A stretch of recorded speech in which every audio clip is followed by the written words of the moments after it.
Hi, I'm Janelle Riley. I'm an editor at Variety, and welcome to this SAG-AFTRA Foundation Conversation at Home. Today's guest is an actor and musician who stars as Clay Jensen in the Netflix series 13 Reasons Why, which recently launched its fourth and final season. Please welcome Dylan Minnette. Thank you so much for being here. Thank you for having me. Appreciate it. This is geared primarily towards SAG actors, and so I always like to start by asking, how did you get your SAG card? Oh my gosh. Wow, that is such a good question. I don't even remember anymore. I started when I started doing sort of like commercials and stuff when I was 6, but then I started like properly working pretty frequently once I was 8 years old. And I'm 23 now, and I don't even remember at all. That would be a question for my mom, because she's who was helping me out at the time and who like drove out to LA with me. I'm from Indiana originally. That's where I came from for the first time. Yeah, so I don't know how to answer that question. Well, let me ask Wow. you this, because I'm always curious when someone starts at a really young age. Did you always know this was something you wanted to do for a career, or was there a certain job or a certain time in your life when you were like, I want to act for the rest of my life? Um yeah, I mean, I when I was younger, like when I was little, my dad would watch me. Like my mom would be working and my dad would watch me a lot. And, he would, I guess, like entertain me by putting setting a video camera up and putting it on the screen, and I would watch. And I guess I became obsessed with that when I was little. And then I think my parents just took it as a cue, like when this convention rolled through town in Indiana that was looking for actors or models or whatever. It's something that is definitely normally a scam, probably. Um, I went when I was like 6. My mom took me, and I actually did get an agent, and that is what allowed me to start working and going on auditions and whatnot out of Chicago originally. So I would drive. My mom would drive her and I to Chicago a lot of the time from Indiana. It was like 6-hour drive for auditions and stuff when I was little, and that's how it all started. But I think I always had fun with it, because I mean, I feel like quite honestly, I thought it was fun to get like out of school and go do something else and go to like a big city. And that was fun for me. And I fell in love with Chicago when I was little, so I always loved going. Um, but, and then when we came out to LA, I meet for the first time when I was 8 for like pilot season. And I immediately made a bunch of friends. I lived in a community where there were a bunch of other actor kids at the time. And I made a lot of friends, and I had a lot of fun. And so I never questioned what I was doing. And I think even when I was little, that's how I knew I loved what I was doing, and I didn't want to stop, because that was the most fun I'd had. And was more fun for me than just sort of just going to school in the Midwest, which is not to put that down, but that's what I would have been doing. But I was having so much fun doing this. And yeah, I just kept doing it. And every year we'd keep coming back, because I kept getting, eventually I was on a show that shot in LA. So then I started having to come out here more frequently, and then moved out here officially by the time I was 12. But before that, I was out here for like 3 months at first, and then the next year was probably 4 or 5, and then it was 6, and then I started to be here for longer because I was working more, and that's what made us move here permanently. But yeah, so I'm still in LA. And then I've been working ever since. And I hope that answered your question. It was a little Yeah. meandering, but No, I'm sort of curious, when you would come out for a pilot season, did you stay at the Oakwood? yes, that is where it was. Yeah, I wondered if you would know. Oh You would yeah, know. many Yes, friends have done their time at the Oakwood. Is yeah. that still a thing where people stay there for pilot season? Do we have a It's pilot season? I have no idea. I'm so removed from all that now. But it's called something different. I do know that, because every time I drive by there, it's some other name now. But it's probably honestly like the same staff and all that was there when I was Yeah. little. But it's funny, like that place has a funny rep, because there was a lot of child actors and parents, and I know that there's a stigma that kind of comes along with that, and I understand. But for me, it was just me. Like, there was no weird different vibe with any of the kids. I just made so many friends and we had so much fun. And it was just this gated community where you could just run around and wreak havoc and just have a great time and know that you're safe because there's like security and you're not out in the world. And I feel like that place is pretty responsible for a lot of my sort of formative years and growing up, because I was there from 8 years old, or no, not 8, from like 9 years old to 12 years old. And I had so many friends, and yeah, I had so much fun there. So I'll always sort of defend it. I'd be like, no, it was fun. It was a great time of my life. No, everyone I know who stayed there had a great time. And honestly, they Yeah. should make a series about that place. I feel like they tried to do something. I remember hearing that they wanted to do something, but I don't know what happened to it. But it'd be interesting. Well, you were working a lot in television prior to 13 Reasons Why. Obviously, I've seen you on Grey's Anatomy, and you had a recurring role on Scandal. I'm sort of curious, when 13 Reasons Why came around, were you familiar with the book, and what attracted you to the project? I wasn't familiar with the book, but when I spoke to others about it, they were familiar with the book once I got it sent to me. And then I read the book for the first time when I was going up to shoot it. So once I'd already got the job, I read the book because I knew we'd be sort of straying from it a bit, but and expanding on it, but I wanted to sort of have an idea of where the story might be going just because I was too curious. But yeah, what drew me to it, I mean, like the first script I got, when I first got it sent, it was only the first script. And at the time, I was not looking to be on a series at all. I'd been working for a long time, and then more so than now, I was very much like a homebody. I just wanted to be home. I wanted to have as much of like a normal life as possible at that time. And I was like, I don't want to go be on a series that films somewhere else for a long time. I want to spend my life at home and, make up for some lost time or whatever. That was kind of my mindset at the time. And I wasn't looking for it, but then this got sent to me, and I'm pretty sure that my team was like, we know you're not looking for something like this right now, but this is something to definitely pay attention to. And I saw it was like lead of a Netflix show with Tom McCarthy directing and Brian Yorkie being the showrunner, and obviously Selena's name and then the book. And I was like, oh, this is obviously worth paying attention to for sure. And then I read the first script and I was so excited by it, and I loved the introduction to the story and the characters, and I was so intrigued and wanted to know what was going to happen next so bad that I just got rid of all the preconceived feelings that I had about being away from home or working too long or something. And I just sat there and went, this is a huge opportunity to at least go audition for. And I feel like this kind of thing doesn't come along very often, this kind of opportunity, because this show sounds like it'll be great. I didn't think not in the way that I thought it'd be big or like a phenomenon, but I just thought the story and the caliber of the people attached is what would be sort of a bad idea to pass on. And I'm very thankful I auditioned because it's changed my life now. And it's crazy looking back on that when I was debating auditioning for it or not, which is so funny. But it's weird how like a small decision like that could have changed so much in my life, and I never would have known. It's really weird. But I never predicted I would have got it though, because I thought the first audition that I did was just mediocre. I was like, well, that wasn't good. I'm not gonna get that.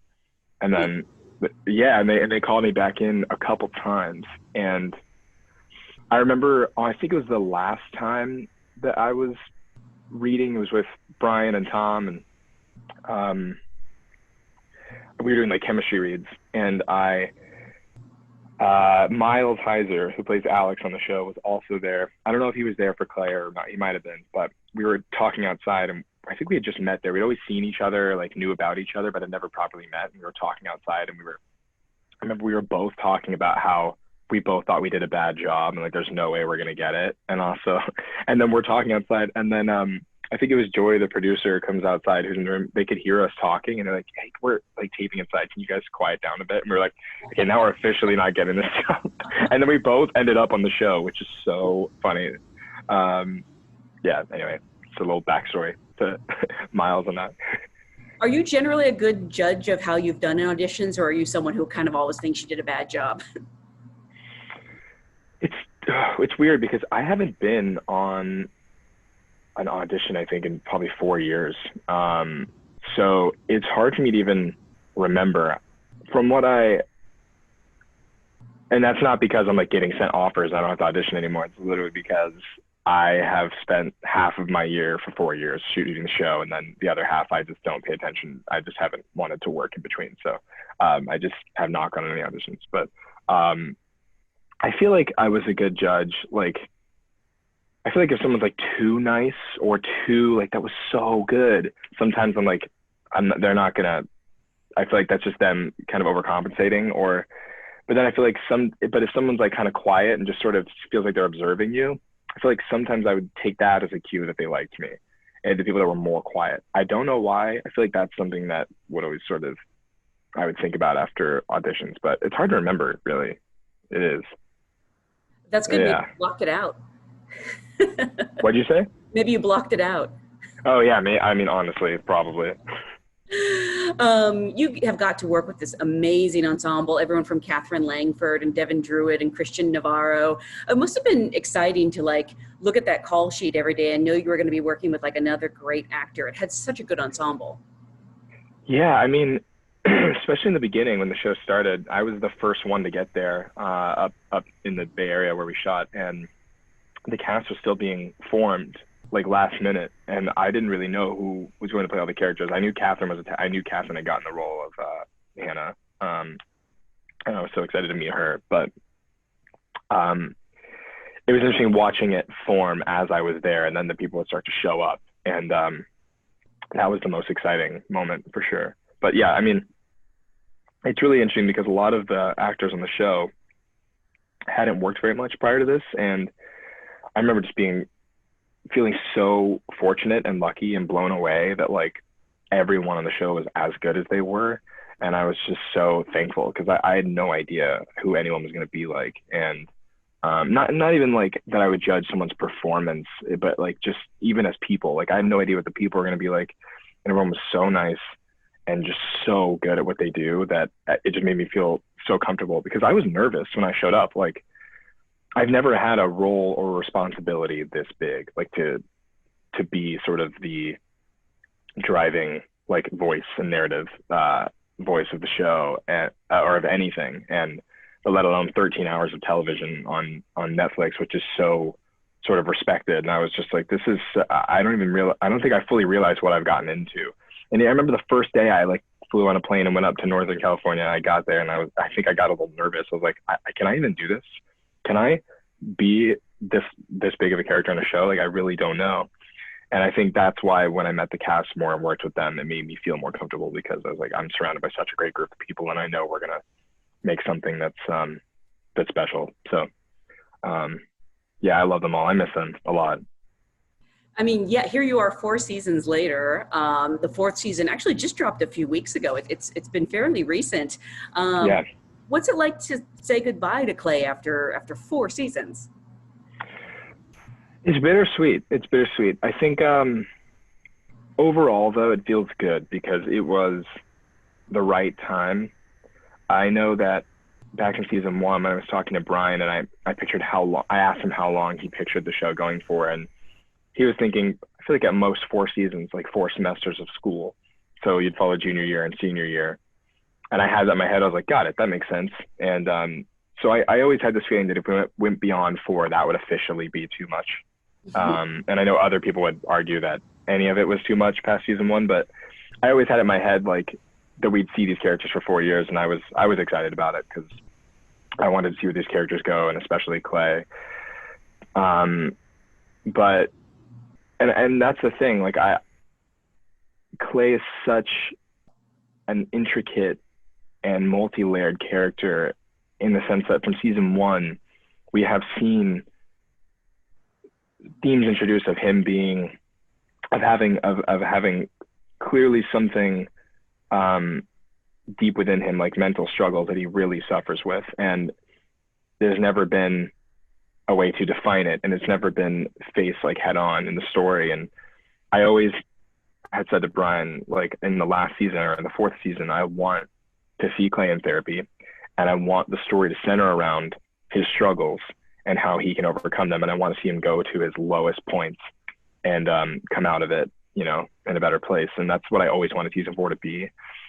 And that's amazing about Brian Yorkie, the showrunner, is that I feel like he put a lot of trust in me as a collaborator and as just another voice creatively on the show. Like, he really listened to my ideas, at least for Clay, and where I wanted the story to go for him. And yeah, like I think so that's why it felt appropriate. It felt right, because the last season, at least for Clay, is what I always thought it should be and what I wanted it to be. And I'm happy that we got to see Clay suffer as much as we did in season 4, because he really is struggling, and he's really losing sense of reality for himself, and losing his purpose of life, his personal like purpose. And then it ends on a note of optimism and hope for him and his future. And that's all I could ask for that character.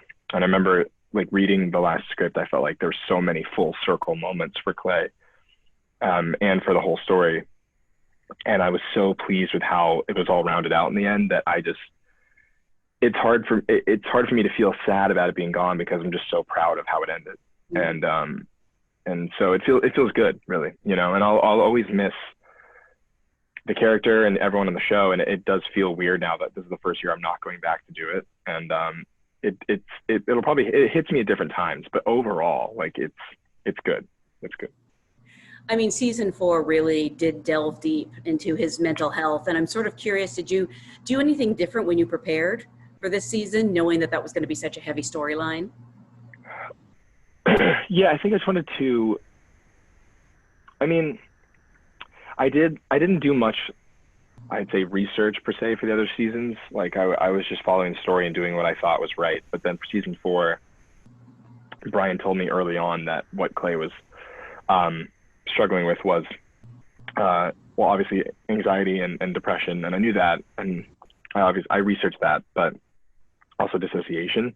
And that I wasn't as familiar with at the time. And so I really wanted to make sure that I understood and grasped the concept of that. And also when you see Clay have panic attacks, because I feel like I've seen so many performances on television or film where someone does a really convincing panic attack. And I was like, I've never personally experienced, I don't believe, a panic attack. And I know they can be really serious and really severe. And I wanted to make sure that everything we were doing was as realistic as possible. So I was just always trying to keep it as grounded as possible, because we see Clay go to so many extreme moments, but I wanted it to still feel grounded in reality and not pay any sort of disrespect to those actual struggles that people face. So I wanted to make sure that we were honoring it in the best way possible. So it was just sort of like keeping that in mind the whole season. But while also just trusting the scripts and following them and doing the best I can, you know. I want to talk about the graduation speech in the finale where Clay, you know, basically talks about high school being life or death. And I'm sort of curious what it was like to shoot that, if you were able to do it all in one day, you know, what was going through your head while shooting that scene? That entire speech, the scene was in one day. But that day was during the first 2 episodes. Because when I say 2, it's because we would block shoot. We'd do 2 episodes at a time. And it was probably, I think, at the end of our first or second week of filming the entire season. And it was purely because of weather coverage, because we started the season shooting in July, which is when a graduation actually would be during the summer. And we ended in December. And Sebastopol, California, it's always either heavy rain or fog or wildfires or whatever, and they didn't want to risk not being able to get that scene or have it look like actually summer later on in the year, in the season. And so it was nerve-wracking, because to me it was such an important scene, and it was so pivotal and final for Clay. And so I was definitely nervous. I mean, I trust Brian, because he sort of reached out to everyone saying, like, I know that this is he explained why we were doing it, and said, I know it's a weird process, but please, as best as you can, like, trust the script, and I will help guide you through, because Brian was directing the last episode, and he directed that whole sequence. He was like, I know where this is going, and I will help guide it to feel correct, like it's right. And I trust Brian and the speech, and I thought the speech was beautiful no matter what. But without context, it was difficult. And I remember, like, we knew that someone was going to die by the end of season 4, and I had always wanted it, and I had hoped that it would be Justin from the get-go, because I just felt, for many reasons, just for his entire arc as a character, I thought, like, if we are going to kill off another character at the very end of this show, it needs to be someone that will leave the biggest impact, and I think will leave the biggest mark on the end of the series. And Justin's arc has been so amazing throughout the show, but also so tragic. And so he'll take one step forward and 2 steps back, you know, or 2 steps forward, 1 step back all the time. But it's just, he has a lot of starts and stops, and we've grown to love that character so much, and he's grown so much, and especially for Clay. And I just felt like the strongest character also for Clay to lose in the end, and the one that will leave the biggest impact on him is Justin, obviously, because he cares about Justin more than anyone now. And so for impact, for emotional sake for the show, I wanted it to be Justin. And so I read that speech pretending and believing that it was him, because I think, and I remember Brian didn't want to reveal early on who it was that passed, because I think also maybe they weren't entirely sure yet, but they had like a couple of people they were thinking. And I remember when he was talking to the entire group of us at the end of one of the table reads, explaining why we were going to do it this way, or the first table read. And I felt him looking me in the eye, and he was saying, like, when you do these speeches, like Alicia and I, just pretend that it is the person in the show that meant the most to you. And then he looked at me in the eye, and in my mind I was going, I think this means it's going to be Justin eventually, because obviously that'd be Justin. And so I read it believing that Clay lost Justin in the season, and thankfully I was right. And yeah, so, and I am really happy with how it turned out. I was nervous with how it would cut into it, but I think it works really well. And Alicia did an amazing job with her speech, and I'm proud of the speech that Clay gives. And yeah, it all worked out. And it was raining and cold all of December too, so it's good we did it early on. So that's so crazy that you had no idea while shooting it, but I mean, I guess that's how it works. Yeah, it's just how they had to do it. And Brian, I think, like, also just didn't want, for performance sake, he didn't want everyone knowing what the outcome of the season was. He wanted to keep it a surprise as best as possible. He played a lot of tricks. Like, I think at one point, I think there was a cast member who believed that they were the ones who were going to die, and started to, like, tell people just to get the attention off of who it actually is. There's a lot. Everyone was debating for a long time, and then only in, like, the last 2 months or a month and a half did I know who it was going to be. And this sounds so evil, but I was like, yes. But it's what I wanted. It's what I wanted for the story's sake. It's why it is a huge part of why that finale is so satisfying and so powerful. So I was happy about it, for sure. Well, at least you knew you were safe because you filmed the speech. I knew that talking to Brian, he told me early on, he said, the people that I know are safe are Clay, Jessica, and Alex. Those are the three that they knew were untouchable, in the sense of, and it makes sense when you think about why with those 2 characters. And I also say Tyler, like, I feel like they wouldn't touch those at the end, because it would just feel too cruel. And of course it's cruel to do to Justin, but, like, it just makes sense with his arc. It just makes sense with that character and his ups and downs at the entire show. So it's tragic, but I love it. I mean, Clay went through so much over 4 seasons, and I'm curious how that affected you as a person. Like, were there days when you would go home and it was, you know, really hard to separate yourself from what you've been putting your body through all day? Yeah, I mean, I had it pretty lucky in comparison to a lot of others in the show, especially in season 1. I mean, I didn't have to go, we all had to go through a lot, but I didn't nearly have to go through what Catherine and Alicia did in the first season, or what Devin had to go through at the end of season 2, you know, or Miles coming out of an attempted suicide, you know, like those kind of things. And I feel like everyone on the show was going through the same sort of process together, and everyone had their own difficult storylines to deal with that I feel like when I go home, I just felt, because it's such a united effort and everyone on the show, I feel like we all kept each other up and kept lifting each other up to feel good and like, you know, mentally stable as much as possible throughout the show, because it's so heavy that it never really would like hit me when I go home or anything. I think I just was thankful that we had such a great support group and that we were all able to keep level heads at the entire process, you know. But were you able to have fun on set, or was the mood pretty heavy because of what you were shooting? Yeah, no, I mean, we had fun.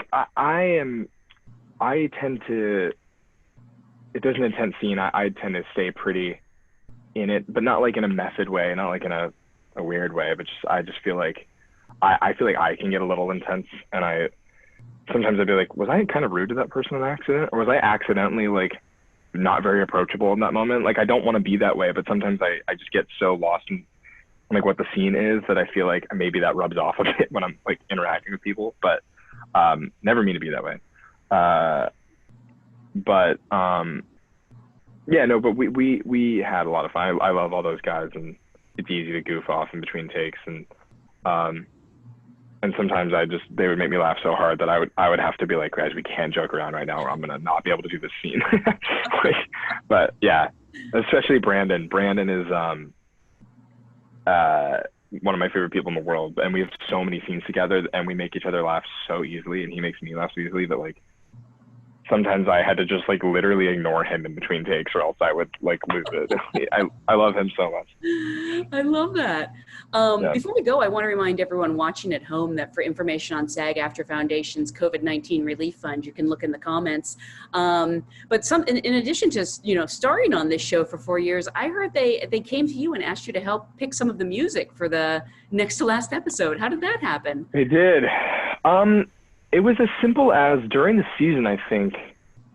Oh, wait, no, it might have been after. It was after. Brian, I've always sort of given input, like not input, but given him sort of thoughts on, hey, like this season, I feel like this song would work somewhere. Like, I think we should try to get this artist in the show. Like, I think it'd really work.